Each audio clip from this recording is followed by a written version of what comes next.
أعوذ بالله من الشيطان الرجيم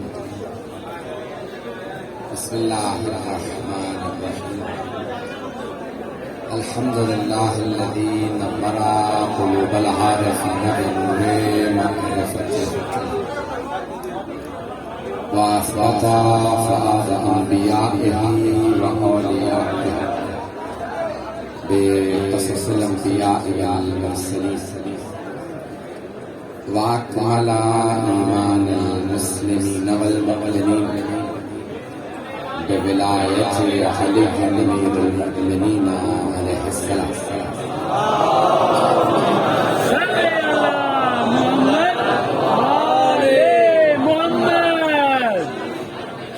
والصلاة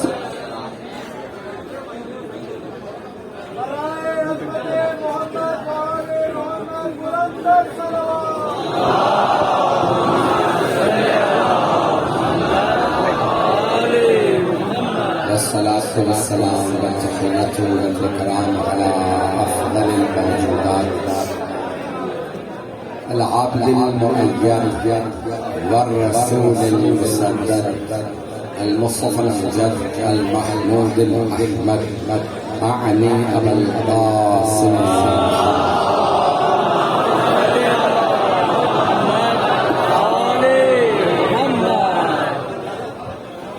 وعلى روحه ونفسه وصهره ونسيه سيد الأنبياء والمرسلين مولى الموالي إمام المتقين علي بن أبي طالب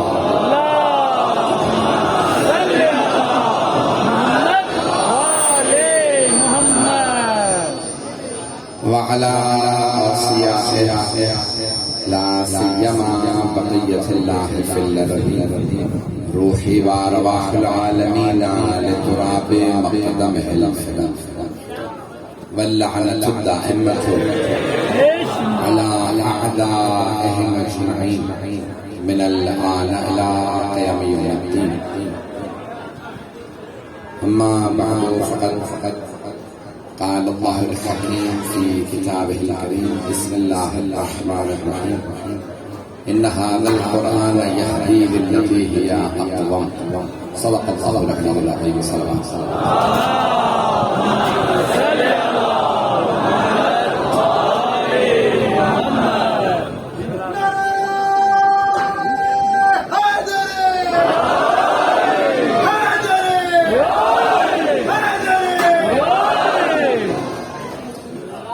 میں آپ تمام مومنین بھائیوں کی بزرگوں کی بچوں کی محبتوں کا بہت ممنون ہوں. جب پچھلی بار آیا تھا تب بھی آپ نے بے انتہا محبت سے نوازا. اور شاہ صاحب مجھے یاد ہے خدا رحمت فرمائے. ابھی بھی میں دیکھ رہا ہوں کہ اس گرمی میں لوگ چھت پہ بیٹھے ہیں دیواروں پہ کہیں جگہ نہیں لگائیں. جناب سیدہ آپ کا آنا قبول فرمائے. جب ایک اہل بیت کے غلام سے اتنی محبت تو دنیا کیوں نہیں سمجھتی ہم شیعہ اہل بیت سے کتنی محبت کریں.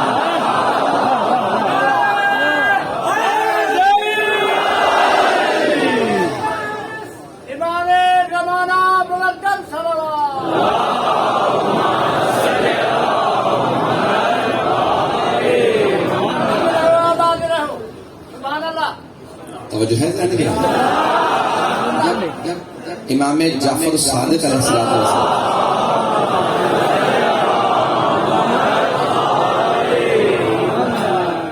سوال کیا گیا حل الحب والبغض من الایمان. مولا کیا محبت اور نفرت کا ایمان سے کوئی تعلق ہے؟ چھٹے امام علیہ السلام مولا کیا محبت اور نفرت کا ایمان سے کوئی تعلق ہے؟ تو آپ نے مسکرا کے دیکھا اور جواب دیا. فرمایا کہ حل الایمان الا الحب والبغض.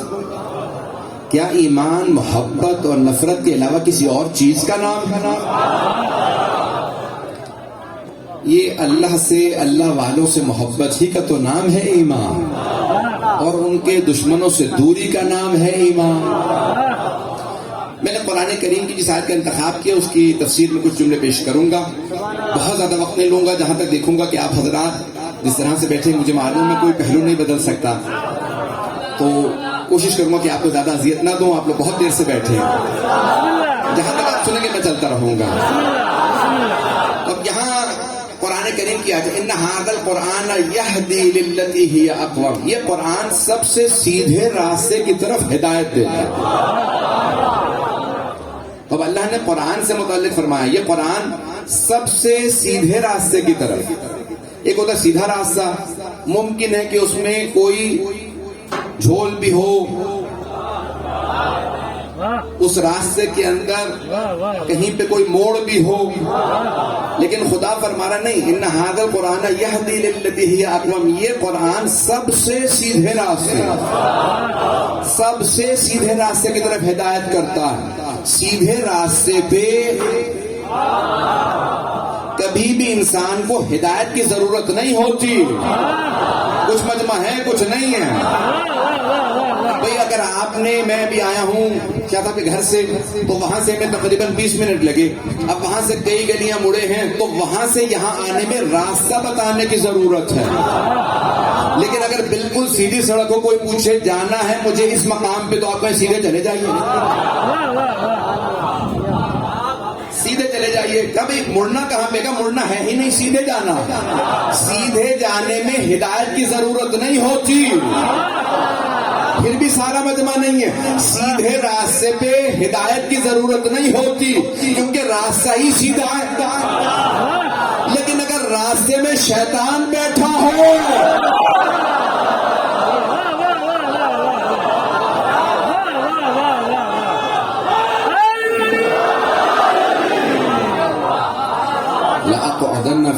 میں تیرے سیدھے راستے کے درمیان بیٹھ گیا ہوں.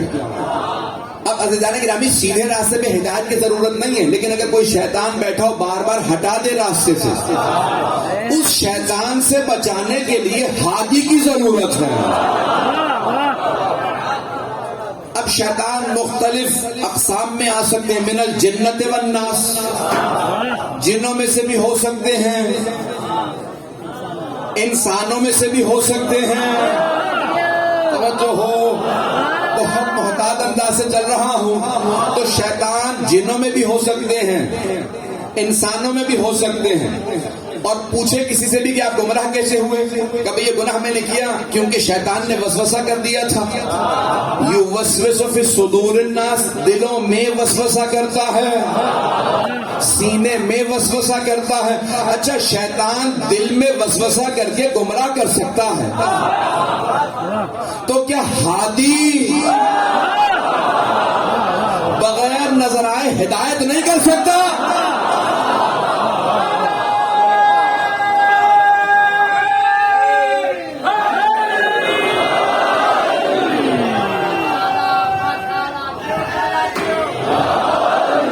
توجہ فرمانے سے جانے گا.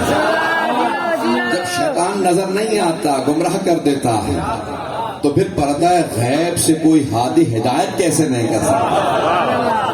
ایک اور جملہ کہہ دوں, جب شیطانی کردار میں اتنی طاقت ہے کہ گمراہ کر سکتا ہے بغیر نظر آئے, تو پھر رحمانی کردار میں کیسے ممکن ہے طاقت نہ ہو کہ ہدایت کر دے؟ میں کچھ قرآن پہ بولنا چاہتا ہوں, اس کے بعد پھر آگے بسم اللہ.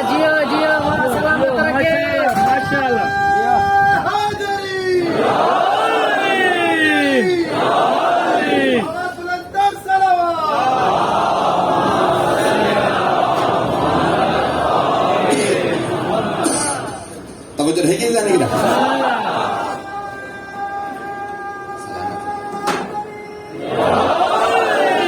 سلامت رہیں, آباد رہیں, جہاں جہاں پہ سن رہے ہیں بی بی قبول فرمائیں. اگر گرامی ہر زبان میں دو چیزیں ہوتی ہیں, نظم اور نثر. اگر مجھے سندھی زبان آتی ہوتی تو میں آپ کی زبان میں پیش کرتا اس بات کو. بات واضح ہو رہی ہے. نظم ہے اور نظم جسے کہتے ہیں شاعری، یہ عربی کے دو لفظ ہیں، اردو میں استعمال ہوتے ہیں. اردو میں البتہ محدود ہے نظم کا مفہوم، لیکن عربی میں وسیع. نثر یہ جو میں بول رہا ہوں، نثر بغیر جو شاعری کے کلام ہوتا ہے اسے کہتے ہیں نثر، اور جو شاعری میں ہو اسے کہتے ہیں نظم. بات واضح ہو گئی؟ آپ کی زبان میں تو اتنے بڑے بڑے شعراء گزرے ہیں، اور اب کے نہیں، بہت پہلے کے شعراء گزرے ہیں، اور بڑے بڑے اولیاء گزرے ہیں جن کا کلام دوسری زبانوں میں ترجمہ ہو رہا ہے. اس سرزمین کے بڑے بڑے شعراء کا میں اب کس کا نام لوں کہ ایسے ایسے شعراء گزرے ہیں جن کا کلام صرف اردو میں نہیں، دوسری زبانوں میں، یورپی زبانوں میں ترجمے ہو رہے ہیں، اور بڑے بڑے یونیورسٹیوں میں پڑھایا جاتا ہے. تو نظم ہے اور نثر ہے، دو چیزیں ہر زبان میں دو ہی ہوتی ہے. اردو میں بھی دو ہی چیزیں، نظم ہے، نثر ہے. ہر زبان میں صرف دو چیزیں ہیں، نظم اور نثر. عربی زبان میں تین چیزیں، نظم ہے، نثر ہے اور قرآن ہے. نہیں پہنچا سکا، تھوڑی سی توجہ کیجیے گا. عربی زبان میں نظم ہے، نثر ہے اور قرآن ہے. قرآن نہ نظم ہے نہ نثر ہے، دونوں سے بالا تر ہے.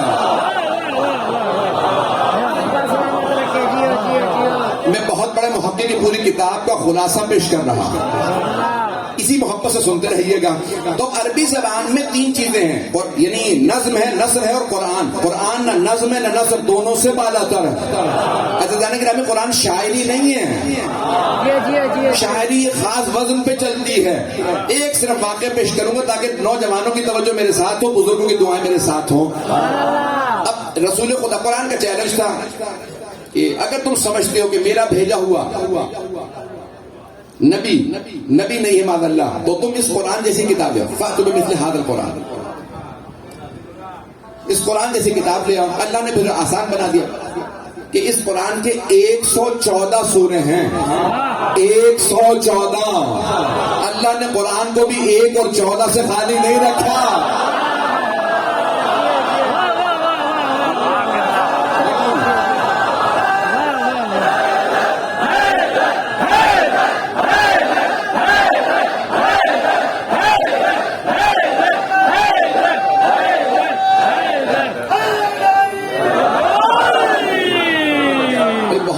سے سن رہا ہے، میری حیثیت سے زیادہ مجھے آپ محبت عطا فرما رہے ہیں. میں محبتوں کا ممنون ہوں. اب اللہ نے کہہ دیا کہ فاتح اشر سورے میں مثل قرآن کے سوروں جیسے 10 سورے بنا لو. 114 سورے صرف 10 سورے بنا لو. پھر اللہ نے اور آسان بنا، فاتح بسورۃ من مثلہ وادعوا شہداءکم من دون اللہ، جسے چاہو مدد کے لیے بلا لو. قرآن کے سوروں جیسا ایک سورہ بنا لاؤ. تو اب رسول خدا نے کہا جاؤ جا کے سورہ کوثر جو سب سے مختصر سورہ ہے اسے لکھو. اور جہاں 7 معلقات کعبے میں لٹکے تھے، 7 بہترین شاعری کے قصیدے عرب شعراء کے، 7 کہتے ہیں 7 کو، 7 معلقات، 7 بہترین شعراء کے کلام خانہ کعبہ میں لٹکائے گئے تھے. اس سے بہتر اب تک کلام نہیں آیا. رسول خدا نے کہا جہاں 7 معلقات ہیں نا، سب سے بڑے شعراء کے سب سے اچھے کلام، اللہ کے کلام کا سب سے مختصر سورہ سورہ کوثر، وہاں پہ جاؤ جا کے لٹکا دو. عزیزان گرامی، کیوں یہ سورہ سب سے زیادہ اعجاز میں منفرد نہ ہو؟ جس بیوی کی شان میں آیا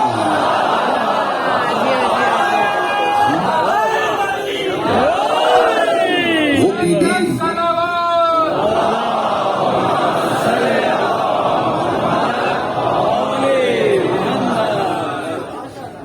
توجہ رہے گی میرے ساتھ. اگر وہ بیوی منفرد ہے تو یہ سورہ بھی منفرد ہے. تو سب کو دعوت تھی قرآن کے سوروں میں سے اس ایک سورہ جیسا کوئی سورہ بنا لاؤ. آپ کے خیال میں انہوں نے کوشش نہیں کی ہوگی؟ سارے کے سارے عرب بیٹھ گئے، سورہ کوثر پڑھتے تھے، قلم ہاتھ میں لیتے، اس کا جواب لکھنا. جیسے ہی قلم ہاتھ میں لیتے، کاغذ سامنے رکھتے، دماغ کام کرنا بند ہو. یہ قرآن ہے، کوشش کرتے جواب نہیں. سلامت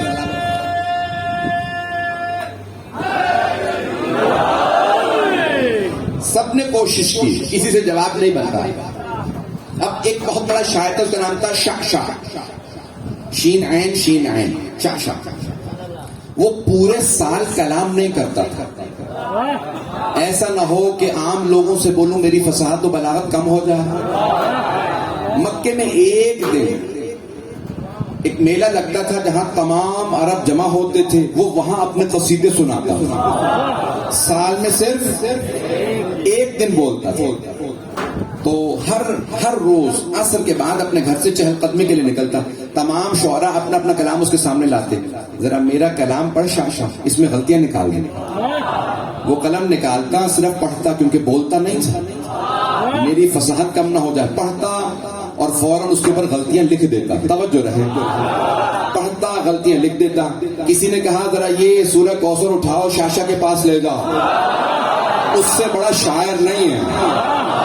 ایک مرتبہ ایک آدمی نے کہا شعشع اس کلام کی غلطیاں نکال. سارے شعراء کی غلطیاں نکالتا رہا. جیسے سورہ کوثر کو پڑھا، اس نے ایک مرتبہ سورہ کوثر کو پڑھا، قلم اٹھایا، سوچنے پہ مجبور ہوا غلطی نظر نہیں آ رہی. دوبارہ پڑھا. جب تیسری مرتبہ پڑھا تو ایک مرتبہ وہ جو پورے سال بولتا نہیں تھا بول اٹھا، ما ھذا من کلام البشر.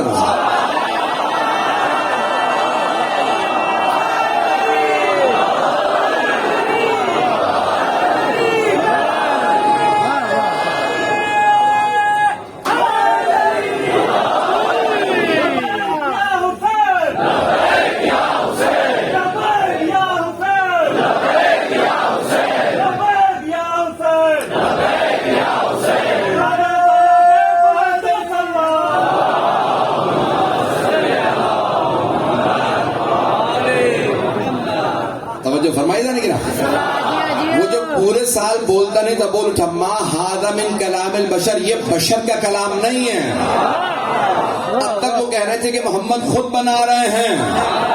اب جیسے شعشع نے کہا یہ بشر کا کلام نہیں، یہ ما فوق البشر کا کلام ہے، یہ انسان کی صلاحیت سے بالا تر ہے. اب تمام قریش کے سردار جمع ہوئے، نام نہیں لے سکتا کسی کا، میں سے کچھ بعد میں مسلمان ہو گئے تھے. جس سردار کے گھر جمع ہوئے، سارے قریش کے سردار جمع ہوئے کہ کیا کیا جائے. شعشع نے ہاتھ اٹھا لیے. وہ کہتا ہے یہ محمد کا کلام نہیں ہے، یہ اللہ ہی کا کلام ہے. وہ ایمان نہیں لایا لیکن کہتا ہے میں یہ ایمان رکھتا ہوں یہ قرآن ہے، محمد کا کلام نہیں ہے.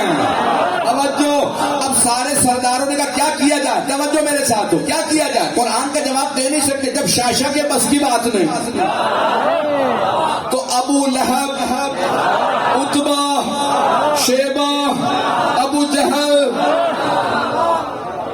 یہ قرآن کا جواب کہاں دے پائیں گے. کیا کیا جائے. تو ابو سفیان نے کہا کہ پھر محمد کو قتل کر دیتے. تو اس نے فیصلہ کیا قتل کیا جائے گا. کیسے کہ بنی ہاشم سے کون لڑے گا. پھر ہر قبیلے سے ایک آدمی لو جو رسول خدا کا قتل کرے تاکہ کسی ایک قبیلے سے لڑ نہ سکیں. سارے قبیلوں کا ایک ایک آدمی ہو. توجہ، 2 جملے پیش کروں گا کہ سارے قبیلوں کا ایک ایک آدمی ہو. 4 دن سے بیمار ہوں، طاقت نہیں ہے، پورا زور دے رہا ہوں. ایک مرتبہ اس نے کہا، ابو سفیان نے کہا کہ ہر قبیلے کا ایک ایک آدمی ہو. 40 قبیلوں سے افراد گئے. اب پتہ چلا یہ الائنڈ فورسز بنانا، اتحادی فوجیں بنانا نیا کام نہیں ہے.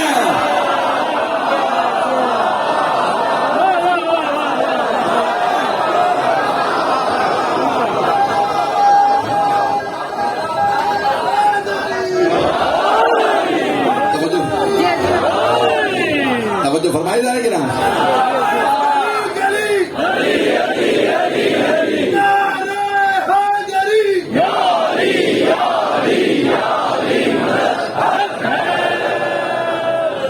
اتحادی فوجیں بنانا نیا کام نہیں. ایک مرتبہ کا ہر قبیلے سے ایک آدمی ایسے جانے کی راہ میں. یہاں سرور کائنات نے فرمایا کہ نہیں میں ہجرت کروں گا، مجھے تفصیل میں نہیں جانا. اب انہوں نے فیصلہ کیا قتل کر دیا جائے. کیوں؟ ہمارے پاس قرآن کا جواب نہیں. تو ایک بات واضح ہو گئی، جب علم کا جواب علم سے نہ ہو تو دہشت گردی کی جاتی ہے.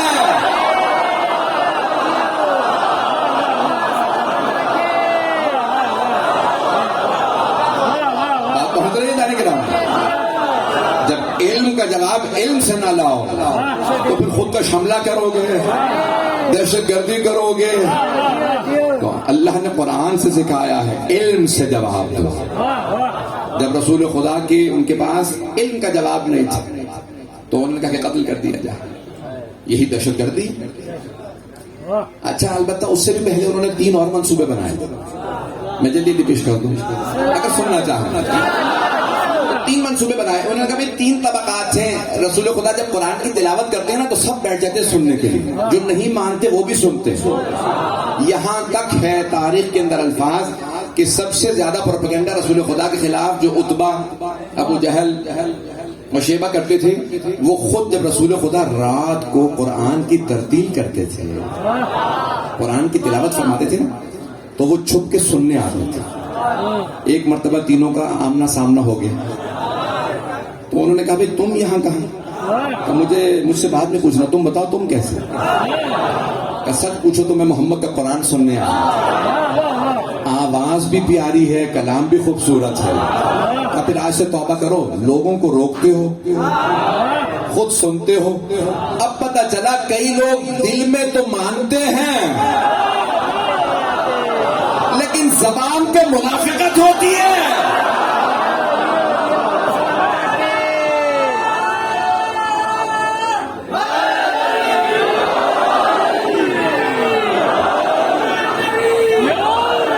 آپ پہنچ رہے جانے کے نام سے. تو اب انہوں نے کہا کہ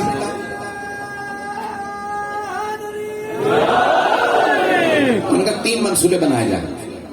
کیا منصوبہ؟ کا مردوں کو دور رکھنے کے لیے کہا جائے کہ یہ شاعر ہے. اس زمانے میں اکثر جو شعراء تھے وہ شرابی ہوتے تھے، ہوش میں نہیں ہوتے تھے. کہ مردوں کو دور رکھنے کے لیے کہا جائے کہ غیر سنجیدہ آدمی ہے. خواتین کو دور رکھنے کے لیے کہا جائے کہ ان کا کلام نہ سنو، یہ جادوگر ہے.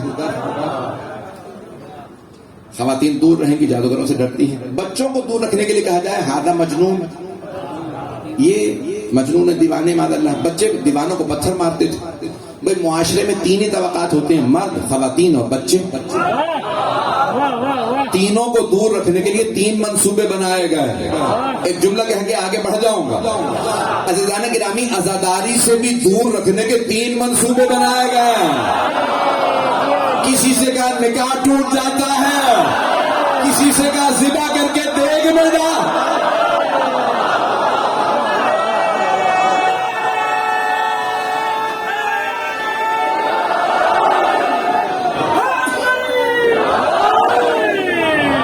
جو فرمائیے رہے گا. تو سرور کائنات کے خلاف 3 منصوبے بنائے گئے، لیکن حبیب خدا رسول خدا محمد مصطفیٰ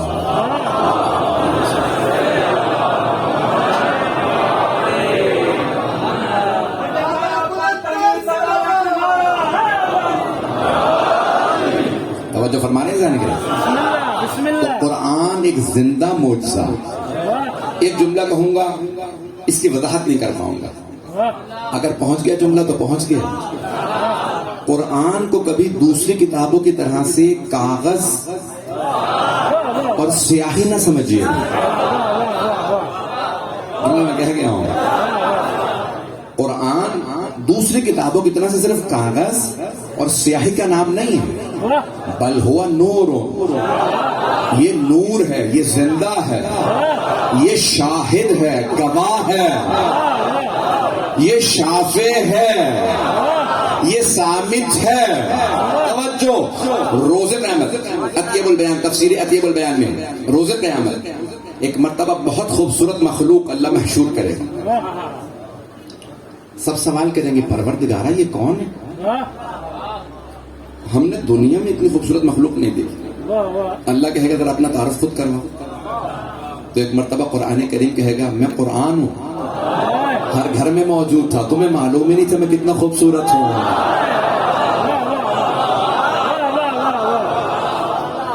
ایک مرتبہ قرآن مجسم ہو کے سامنے آئے گا جو نور ہے. عزیزان گرامی، میں آپ کو سادہ الفاظ میں آپ کی زبان میں سمجھا دوں. اگر قرآن کو مجسم دیکھنا ہے تو محمد و آل محمد کو دیکھ لیں. محمد و آل محمد کو لکھا ہوا دیکھنا ہے تو قرآن دیکھ لیں. قرآن بھی معجزہ ہے، محمد و آل محمد بھی معجزہ ہے. نہ قرآن کوئی جواب ہے نہ محمد و آل محمد کا کوئی جواب ہے.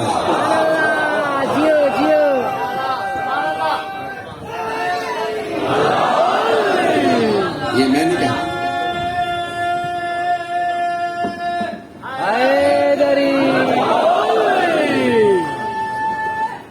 حیدری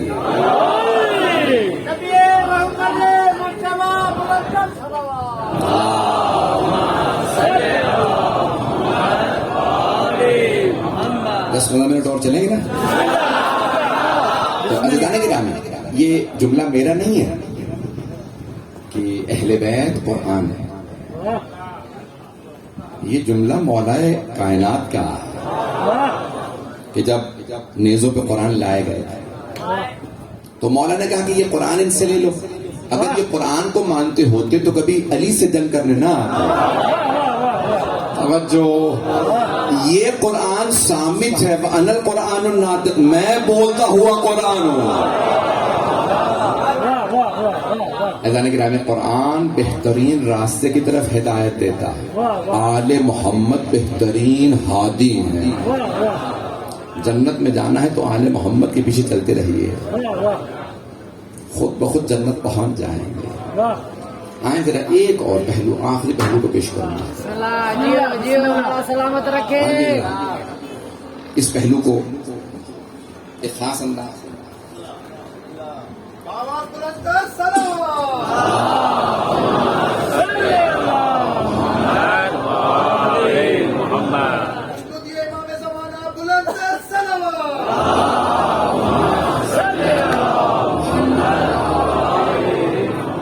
توجہ رہے گی میرے ساتھ. میں ممنون ہوں آپ کی محبتوں کا، جس پیارے انداز سے آپ نے سن دیا میں پوری زندگی یاد رکھوں گا. عزیزان گرامی، قرآن کریم بہترین کتاب ہے. آل محمد بہترین مخلوق خدا. قرآن زندہ معجزہ ہے، آل محمد بھی زندہ معجزہ ہے. ہم مردوں سے مدد مانگنا بدعت سمجھتے ہیں. سارے مجمع کو بات نہیں پہنچا سکا. ہم مردوں سے مدد مانگنا بدعت سمجھتے ہیں. مولا نے فرمایا جو ہماری زیارت کے لیے آئے اسے بتا دو مردہ سمجھ کے زیارت نہ کرے.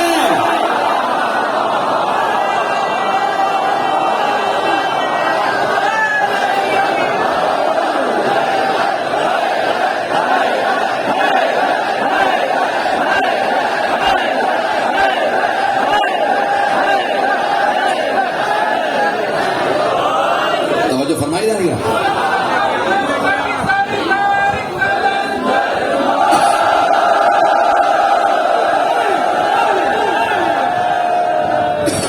جو ہے نا، مولا نے خود فرمایا خبردار جو ہماری زیارت کے لیے اسے بتا دینا ہمیں مردہ سمجھ کے زیارت نہ کرے. اس کی زیارت قبول ہی نہیں ہے. جو ہمیں مردہ سمجھ کے زیارت کرے، ہمیں زندہ سمجھ کے زیارت کرنا. اب حبیب خدا رسول خدا کی حدیث کو پیش کر دو. آپ فرماتے ہیں من زارنی بعد مماتی کمن زارنی فی حیاتی. جو میرے دنیا سے جانے کے بعد میری زیارت کرے بالکل ایسا ہے جیسے اس نے زندگی میں زیارت کی ہو. اگر پہنچ جائیں جیسے زندگی میں زیارت کی ہو، جیسے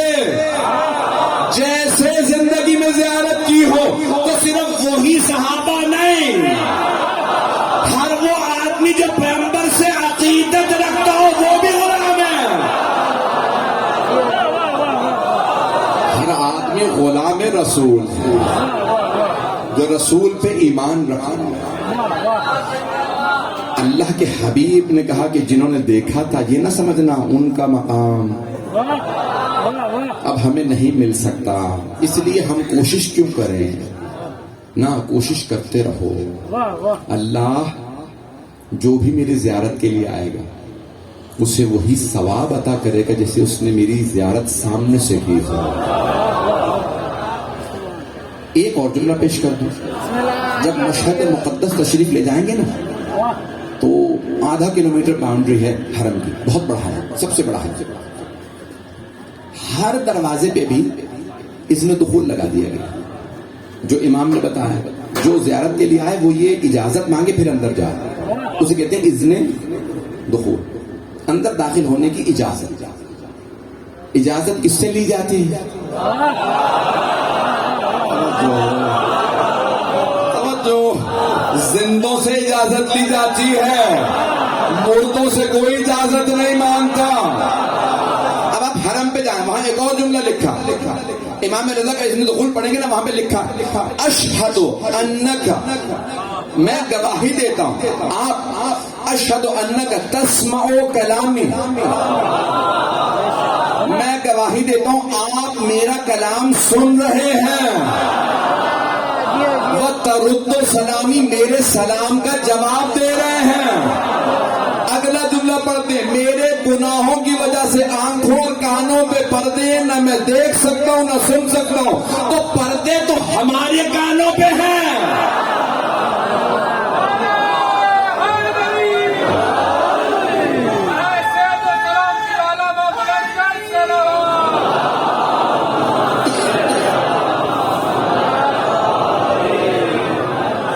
توجہ فرمائی جا رہی ہے۔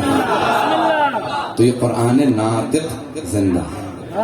آپ جاتے ہیں تو آپ کہتے ہیں، یہاں صرف ایک دو باتیں مجھے پیش کرنا، اس کے بعد ہے تھوڑا سا وقت ہے ابھی، دو باتیں پیش کرنا چاہتا ہوں۔ ایک کہ شیخ محسن قراتی ایک عالم دین ہے، بہت بڑے، تو کہنے لگے میں جنت البقیع میں کھڑا تھا، تو ابا قبا میں تھا، قلم لگا تھا، تو کسی نے آ کے قلم نکالا اور زمین پہ پھینک دیا،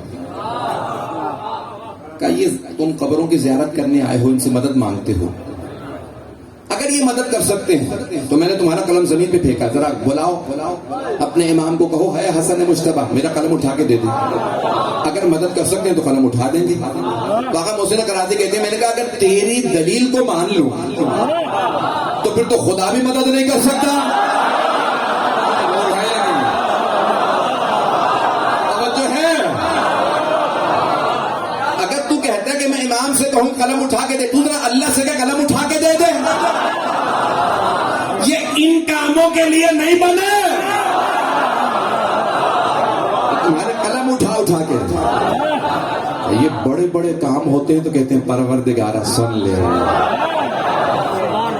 پہنچ رہے جانے گرا، پروردگارہ اس نے مانگا ہے مجھے وسیلہ قرار دیا، تو آپ اسی لیے دعائے توسل میں بھی پڑھ، یا وجیہن عند اللہ، آپ کسی کے پاس جائیں نا سفارش کے لیے تو کہتے ہیں خود جاؤں گا تو نہیں مانے گا، کسی ایسے کو لے جاؤ جسے مانتا ہو، بات پہنچ گئے۔ تو اب ہماری تو اللہ کے سامنے آبرو نہیں ہے تو ہم کہتے ہیں کسے پیش کریں، تو ہمیں پتہ ہے محمد و آل محمد سے زیادہ کسی کی آبرو نہیں،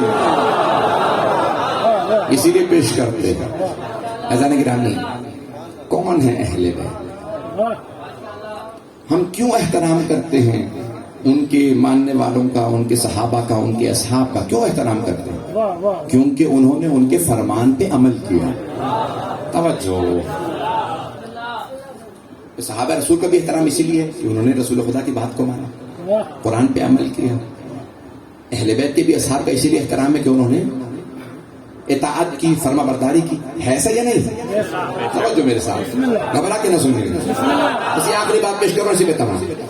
قرآن میں آیت آئی اقیموا الصلاۃ، نماز قائم کرو، تو صحابہ نے نماز پڑھی، یا ایھا الذین آمنوا کتب علیکم الصیام، پوری آیات نہیں پڑھوں گا، یاد ہے وقت نہیں، اے ایمان والو تم پہ روزے لکھ دیے گئے ہیں جس طرح سے تمہارے سے گزشتہ امتوں پہ روزے فرض کیے گئے تھے، کما کتب علی الذین من قبل۔ عزیزان گرامی، اللہ نے قرآن میں آیات نازل کی، روزہ رکھو، صحابہ نے روزہ رکھا۔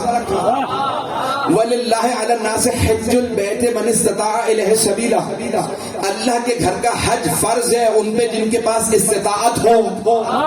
صحابہ حج پہ چلے گئے، اللہ نے کہا زکات ادا، وآتوا الزکاۃ، زکات ادا کرو، صحابہ نے زکات دی، اللہ نے کہا خمس نکالو، انہوں نے خمس ادا کیا، اللہ نے کہا جہاد پہ جاؤ، وہ جہاد پہ گئے۔ توجہ، اللہ نے کہا ہجرت کرو، انہوں نے ہجرت کی، امر بالمعروف کرو، انہوں نے امر بالمعروف کیا، اللہ نے کہا نہیں انل منکر کرو، انہوں نے نہیں انل منکر کیا، تو وہ عمل کرتے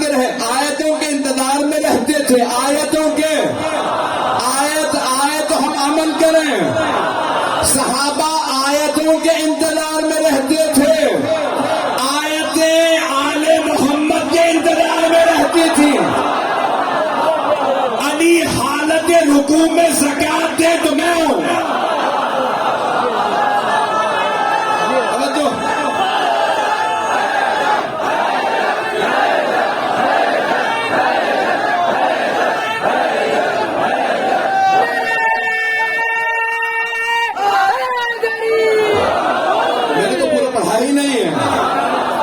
بستر رسالت پہ سوئے تو آیت آئے. سیدہ نے رہ خدا میں روٹیاں دی تو سورہ آیا. حسن مصطفیٰ نے پوشاک مانگی تو آیت آئے. حسین پشت پہ سوار ہوئے، علی نے خیبر کا در اٹھایا. وَيُعَذِّبُهُمُ اللَّهُ بِأَيْدِيكُمْ، اللہ اپنے دشمنوں پہ تمہارے ہاتھوں سے.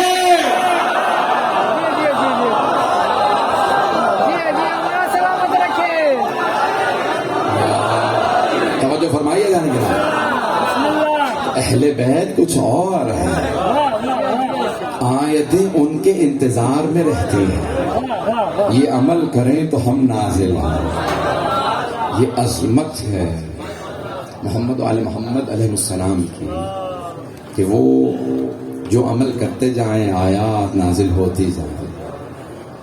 بہت سے لوگوں نے قرآن نیزوں پہ بلند کیا، بہت سے لوگوں نے اہل بیت کے سر نیزوں پہ بلند کیا. لیکن جب اہل بیت کے سر بھی نیزوں پہ بلند کیے گئے تو انہوں نے قرآن کی تلاوت کی. تاریخ میں دیکھ لیجیے، عیسائی سوال کرتے تھے یہ کس کا سر ہے کہ چہرے پہ خون ہے لیکن پھر بھی قرآن سنا رہا. شاہ صاحب کہہ رہے تھے کہ اگر ہو سکے تفصیل سے مسائل پڑھ دیجیے. میں بھی پیش کرنا چاہتا ہوں، ان کی فرمائش تھی کہ حضرت عباس علمدار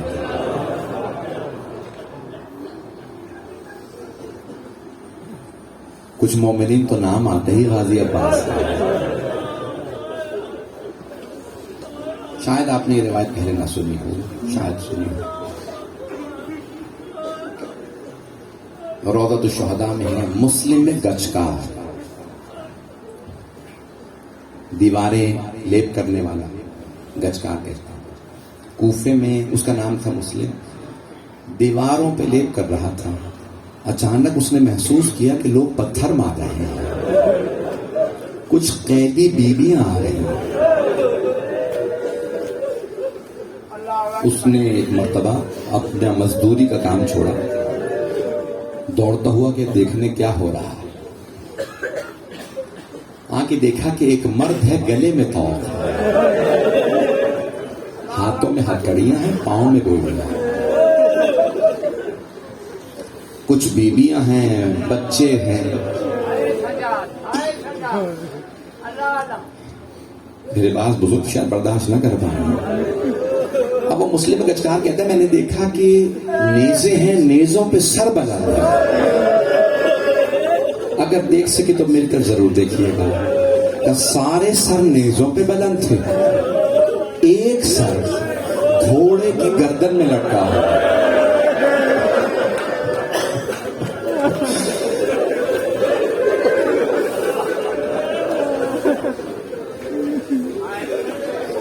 وہ کہتا ہے میں نے شمر سے سوال کیا یہ سر کس کا ہے؟ تو شمر نے کہا مجھ سے مت پوچھ، وہ جو قیدی ہے نا، قیدی سے سوال کر، وہ بتائے گا. ایک مرتبہ وہ مسلم کہا کہ قیدی ہیں تو آپ قیدی، لیکن آپ کے چہرے پہ نور ہے، مظلومیت ہے. میرا سوال ہے یہ سارے سر نیزوں پہ بلند ہے، یہ ایک سر گھوڑے کی گردن میں کیوں ہے؟ تو ایک مرتبہ قیدی گریہ کر لیا، گریہ فرمانے لگے، رونے لگے امام سجاد. کہا یہ سر میرے چچا عباس کا ہے. کہا میرے چچا عباس کا سر ہے. بس بھی دو وجہ بتائے گئی ہیں کہ یہ سر نیزے پہ بلند کیوں نہیں ہے. مجھے معاف کر دے گا برداشت نہ کر سکے. کا پہلی وجہ اس میں اتنے گرز مارے گئے تھے.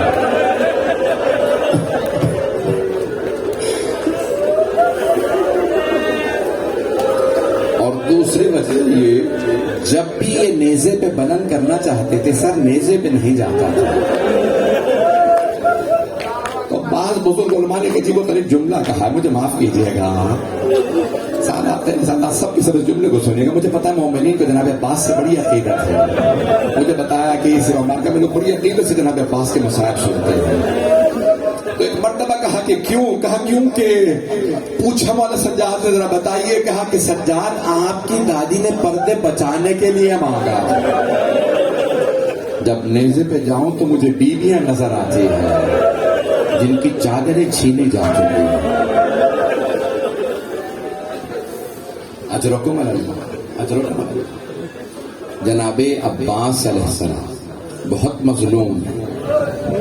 آئیں ذرا جناب ام البنین کے 2 جملے پڑھنا چاہتا ہوں. جب خبر ملی نا جناب ام البنین کو, بشیر ابن جذلم نے ایک مرتبہ اعلان کیا مسجد نبوی میں, بلند آواز سے اعلان کیا, یا اہل یثرب لا مقام لکم بہا قتل الحسین بکربلا.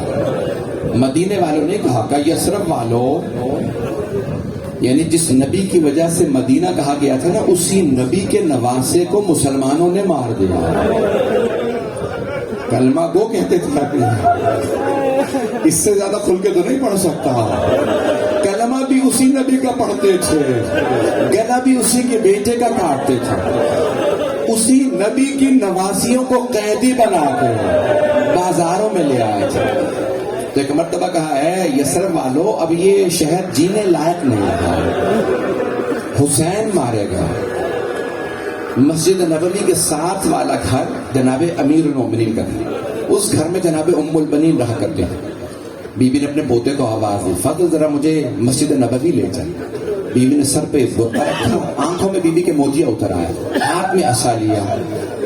جیسے ہی مسجد آئی سوال کیا, بشیر یہ کون سا حسین مارا گیا؟ بیوی کے آنسو بہ رہے تھے لیکن دل نہیں مان رہا تھا. قتل الحسین, حسین مارے گئے. ایک مرتبہ کا بشیر یہ کون سا حسین مارا گیا؟ بشیر کو نہیں پتا بی بی کون ہے کیونکہ بی بی کرتے میں تھی. ایک مرتبہ بشیر نے کہا بی بی آپ کو نہیں پتا, نواسہ رسول حسین, علی کا لال حسین, فاطمہ کے دل کا چین حسین. بی بی کی اور زیادہ آنسو بہنے لگے. اب بی بی نے ایک اور سوال کیا, بشیر میں کیسے مان لوں عباس کے ہوتے ہوئے حسین مارے گئے؟ کہا نہیں بی بی آپ نے غلط سنا, پہلے عباس مارے گئے بعد میں حسین مارے گئے. کہا بشیر میں کیسے مان لوں علی کا شیر بیٹا عباس جنگ نہ کر سکا. کہا بی بی جب عباس کے سر میں گرز لگا وہ گھوڑے کی زین پہ سنبھل نہیں سکے. ابھی تک بشیر کو نہیں معلوم یہ بی بی کون ہے. اب جناب ام البنین نے آواز دے کے کہا کہ بشیر تو عباس کو جانتا نہیں ہوگا. بشیر میں عباس کی ماں ہوں. بشیر میں نے اپنی آنکھوں سے دیکھا میرا شیر بیٹا عباس 2 انگلیوں سے گرز کو زمین پہ پھینکتا تھا. میں کیسے مان لوں عباس گرز کو نہ روک سکا. اب بشیر نے بڑے ادب سے کہا بی بی جب عباس کے سر میں گرز لگا عباس کے بازو نہیں تھے. بس یہ جملہ سننا تھا. بی بی کے ہاتھ سے عصا گر گیا. بی بی زمین پہ بیٹھی رونے لگی, واہ عباس, ہائے عباس, ہائے عباس. جب بی بی تڑپنے لگی بشیر نے بڑے ادب سے عرض کی بی بی کس بات نے آپ کو اتنا رلایا؟ تو جناب ام البنین نے فرمایا بشیر تو نے میرا کلیجہ چھلنی کر دیا. بشیر جب کوئی شہسوار گھوڑے سے گرتا وہ ہاتھوں کا سہارا لیتا, لیکن اگر کسی سوار کے بازو قلم ہو جائے اور وہ زمین پہ گرے تو اس کا چہرہ زمین پہ لگتا ہے. بشیر میں یہ سوچ سوچ کے رو رہی ہوں میرا بیٹا کیسے زمین پہ آیا ہوگا. میں یہاں تمام کر دیتا لیکن جناب عباس کے مصائب یہاں ختم نہیں ہوتے. میرے ساتھ چلیے گا. تھک تو نہیں گئے؟ مجھے بتایا بہت دیر سے آپ لوگ بیٹھے ہیں, بہت دیر سے بیٹھے ہیں, لیکن آپ ابھی گھر چلے جائیں گے نا. ہاتھ پہ تو کوئی نہیں بیٹھا رہ جائے گا. آپ اگر زیادہ رہیں گے تو کوئی تازیانے تو نہیں مارے گا. جب علی و بطول کی بیٹیاں روتی تھی تو انہیں تازیانے مارے جاتے تھے.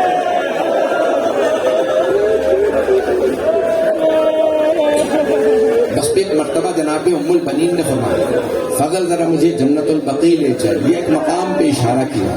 آئیں ایک قبر کی پائنتی میں بیٹھ گئے. ایک بہت بزرگ عالم دین سے جملہ پیش کرنا. ان کی قبر میں بیٹھنے کے بعد بی بی ام البنین نے فرمایا بی بی میرے عباس کو معاف کر دیا. بی بی میرے عباس نے بے وفائی نہیں کی تھی. بی بی پہلے میرا عباس مارا گیا, بی بی بعد میں آپ کو حسین مارا گیا, لیکن بی بی معافی اس لیے مانگنے آئی ہوں آپ کی بیٹیوں کا پردہ نہیں بچا.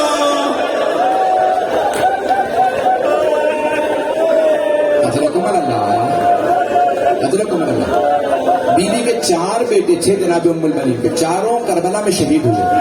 اب بی بی نے چاروں بیٹوں کے نام سے قبر بنائی. کہ یہ میرے عباس کی قبر ہے, یہ جعفر کی, یہ عبداللہ, یہ سارے قبر بنائے. پھر ایک مرتبہ کہا میرے شیرو میں تم پہ گریہ نہیں کروں کیونکہ تمہاری ماں زندہ ہے. پھر بی بی اپنے ہاتھ سے 5ویں قبر بناتی کہتی یہ میرے مولا حسین کی قبر ہے. میں کربلا میں ہوتی میں پانی ڈالا کرتی, میں قبر کی صفائی کیا کرتی. پھر بی بی کہتی مولا میں صرف آپ پہ گریہ کروں گی.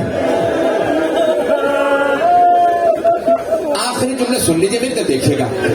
بی بی ہر روز صبح جاتی جنت البقیع اور مرثیہ پڑھا کرتی تھی. شیخ عباس قمی نے بی بی کے مرثیے کے جملے لکھے. جانتے کیا مرثیہ کرتی؟ وہ کربلا سے آنے والوں مجھے اتنا بتا دو کیا ابھی بھی فرات میں پہرے ہیں یا قبروں پہ پانی ڈال دیا گیا؟ اے کربلا سے آنے والوں مجھے اتنا بتاؤ جب میرا شیر بیٹا عباس گھوڑے سے گرا اس نے کس چیز کا سہارا لیا؟ اجروں کو منا لو. بس بھائی میں نے کتاب میں دیکھا ہے کہ مروان نے بی بی ام البنین کو زہر دلوا دیا تھا. کیوں؟ بی بی اتنا مرثیہ پڑھتی کہ مدینے کا ہر آدمی روتا تھا. ایک دن کسی نے پوچھا کیا بات ہے, یہ کون بزرگ خاتون ہے جو جب مرثیہ پڑھتی ہے تو سب روتے ہیں؟ کہا اس بی بی کو عباس کا بڑا درد ہے. جب جناب زینب کے پاس آئی نا روضہ رسول پہ جناب ام البنین, تو جناب ام البنین نے فرمایا کہ بی بی میں آپ کو مولا حسین کا پرسہ دینے آیا. تو جناب ام البنین سے جناب زینب کبریٰ سلام اللہ علیہ نے فرمایا کہ اماں میں آپ کو عباس کا پرسہ دیتا ہوں. تو جناب ام البنین رونے لگی کہ بی بی مجھے کوئی عباس کا پرسہ نہ دے, مجھے صرف میرے مولا حسین کا پرسہ دے, میرے سارے بیٹے حسین پہ قربان. الا لعنت اللہ علی القوم وسيعلم الذين ظلموا أي منقلب ينقلبون. بس بھائی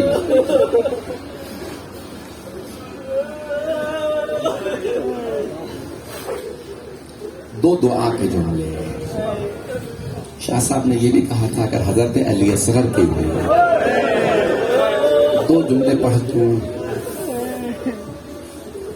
ہورملا تو نے ایسے بچے کو تیر مارا جس بچے کو یہی پتا نہیں تھا کہ جب تیر لگتا ہے تو رونا چاہیے یا ہنسنا چاہیے.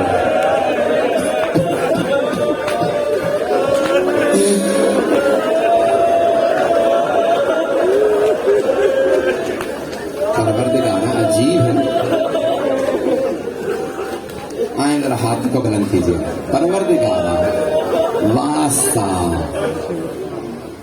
اس ننھے سے سر کا جسے جب جناب رباب نے واپس لیا نا، شام میں شہداء کے سر واپس مل گئے تھے. آپ نے سنا ہوگا شام میں شہداء کے سر آئے. جب جناب علی اصغر کا سر آیا جناب رباب نے برقعے کا دامن پھیلایا، سر لیا اور ایک سوال کیا، علی اصغر ام مثلو کا تنہا، بیٹا علی اصغر کیا آپ جیسے بچوں کو بھی نہر کیا جاتا؟ بیٹا اونٹوں کو نہر کیا جاتا. کبھی ایسے بھی اتنے بچوں کو اتنے بڑے بڑے تیر مارے جاتے ہیں. پروردگارا واسطہ اس تڑپتی ماں کا، جتنے بھی مومنات موجود ہیں سب کی پریشانیاں دور فرما، بانیان مجلس کی توفیقات میں اضافہ فرما. پروردگاران کی مرحوم والد کے درجات بلند فرما. ہاتھوں کو بلند کیجیے گا. جمعے کا دن ہے، عصر کا وقت ہے، ہر دعا قبول ہے. آئیں ذرا امام عصر کے ظہور کی دعا مانگیں. پروردگارا تجھے عباس کے دو بازوؤں کا واسطہ ہے، حضرت عباس کے دو بازوؤں کا. پروردگارا ہمیں امام زمانہ کا ظہور دیکھنا نصیب فرما. پروردگارا پوری دنیا میں کرونا وائرس کا خاتمہ فرما. ایک اور واسطہ دینا چاہوں گا. عجیب و غریب کیفیت ہے، شاید عصر کا وقت ہے، مجھے نہیں معلوم، جی کر رہا ہے بیٹھ کے روتا رہوں. پروردگار کا آخری واسطہ. بہت سے لوگوں نے مریضوں کے لیے کہا، شاہ صاحب نے بھی کہا، اپنے اپنے مریضوں کو ذہن میں لائیے گا. ایک سوال کروں، کبھی مریضوں کو بھی بستر سے گرایا جاتا ہے؟ شام غریبہ کے ایک مریض کو بستر سے گرایا گیا، بستر لوٹ لیا گیا. پروردگارا اس مریض کا واسطہ سب مریضوں کو شفائے کاملہ اجر عنایت. پروردگارا بے اولادوں کو اولاد عنایت فرما، پریشان حالوں کی پریشانیاں دور فرما. حج و زیارات کی تمنا رکھنے والوں کو حج و زیارات نصیب فرما. میں دیکھ رہا ہوں ابھی بھی بعض مومنین کی آوازیں آ رہی ہیں. ایک سوال کروں آپ لوگوں سے، آپ لوگوں نے مسائل سنے ہیں نا؟ دیکھا تو کچھ نہیں ہے. اب سمجھ میں آیا جناب زینب کیوں اتنا تڑپتی تھی. بی بی نے بھائی کا سر نیزے پہ بلند دیکھا تھا.